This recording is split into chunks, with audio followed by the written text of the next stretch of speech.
কোচবিহারে বিরোধী দলনেতা শুভেন্দু অধিকারীর কনভয়ে হামলার প্রতিবাদে বুধবার গঙ্গারামপুরে বিজেপির পক্ষ থেকে মিছিল ও পথ অবরোধ কর্মসূচি পালন করা হয়। ওই কর্মসূচিকে কেন্দ্র করে বিজেপির কর্মী সমর্থক ও পুলিশের মধ্যে ধস্তাধস্তি এবং উত্তেজনা সৃষ্টি হয়। পরিস্থিতি নিয়ন্ত্রণে আনতে ঘটনাস্থলে মোতায়েন করা হয়েছে বিশাল পুলিশ বাহিনী এবং র্যাব। সকালে গঙ্গারামপুর বাসস্ট্যান্ড থেকে শতাধিক বিজেপি কর্মী সমর্থক মিছিল বের করেন। শহরের বিভিন্ন এলাকা পরিক্রমা করে মিছিলটি চৌপথি মোড়ে এসে পথ অবরোধে পরিণত হয়। বৃষ্টি উপেক্ষা করে কর্মী সমর্থকেরা স্লোগান দিতে থাকেন এবং টায়ার জ্বালিয়ে বিক্ষোভ প্রদর্শন করেন। মিছিলের নেতৃত্ব দেন গঙ্গারামপুর বিজেপির বিধায়ক সত্যেন্দ্রনাথ রায়, জেলা সভাপতি স্বরূপ চৌধুরী এবং গঙ্গারামপুর টাউন মণ্ডলের সভাপতি বৃন্দাবন ঘোষ প্রমুখ। অবরোধে চলাকালীন গঙ্গারামপুর থানার পুলিশ অবরোধ তুলতে গেলে বিজেপির কর্মীদের সঙ্গে বাঘ বিতণ্ডা ও ধাক্কাধাক্কির ঘটনা ঘটে। মুহূর্তে উত্তেজনা চরমে পৌঁছলে পরিস্থিতি খণ্ডযুদ্ধের রূপ নেয়। পরে র্যাব ও অতিরিক্ত পুলিশ পৌঁছে পরিস্থিতি নিয়ন্ত্রণে আনে। অবশেষে পুলিশি হস্তক্ষেপে অবরোধ তুলে নিতে বাধ্য হন বিজেপির কর্মী সমর্থকেরা। এই বিষয়ে জেলা বিজেপির সভাপতি স্বরূপ চৌধুরী বললেন, আজকে গঙ্গারামপুরে আমরা বিক্ষোভ মিছিল করলাম, তার সঙ্গে সঙ্গে পথ অবরোধ চলছে।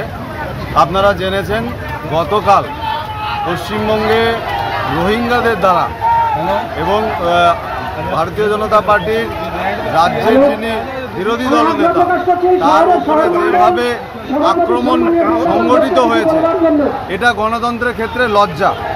বারবার আমরা বলছি যে পশ্চিমবঙ্গে বিরোধী দলের ওপর যেভাবে হামলা বা অত্যাচার হচ্ছে তা গণতন্ত্রের ক্ষতিকর বিষয়। তৃণমূল দায়িত্ব দিয়েছে পশ্চিমবঙ্গে রোহিঙ্গাদের এনে বাংলাদেশি নিয়ন্ত্রণ পশ্চিমবঙ্গে আর করতে চাইছে। আমরা এর প্রতিবাদ করছি।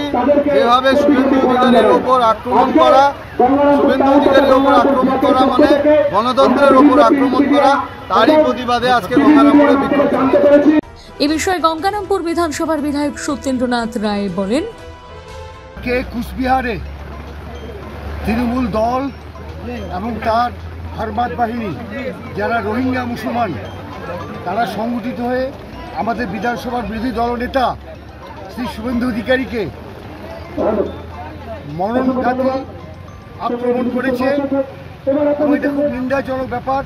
আমরা তার ধিক্কারের জন্য, আমরা প্রতিবাদের জন্য আজকে দক্ষিণ দিনাজপুর জেলায় গঙ্গারামপুরে আমরা ধিক্কার মিছিল করছি, বিক্ষোভ মিছিল করছি।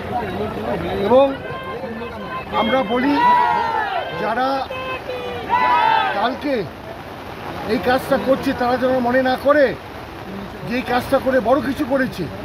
এই ধরনের জঘন্য কাজ, এই ধরনের নোংরা কাজ অনেক মানুষ, জঘন্য মানুষ, নোংরা মানুষ তারা করতে পারে। আমরা বলছি এটা গণতন্ত্রের পক্ষে বিপজ্জনক এবং গণতন্ত্রের পক্ষে এটা অত্যন্ত অন্যায়। এটা সংবিধান বহির্ভূত কাজ।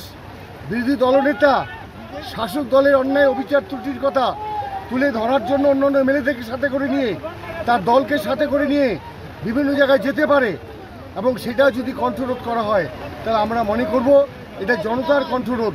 কালকের কাজটার প্রতিবাদেই শুভেন্দু অধিকারী এবং অন্যান্য এমএলএদের যে ব্যাখ্যাজনকভাবে আক্রমণ করছে তার প্রতিবাদে আজকে আমরা ধিক্কার মিছিল, বিক্ষোভ মিছিল করেছি। তবে দিনের ব্যস্ত সময়ে কর্মসূচির জেরে সাধারণ যাত্রীদের চরম ভোগান্তির শিকার হতে হয়। গঙ্গারামপুর থেকে বিশেষ প্রতিবেদন, নিউজ টুডে।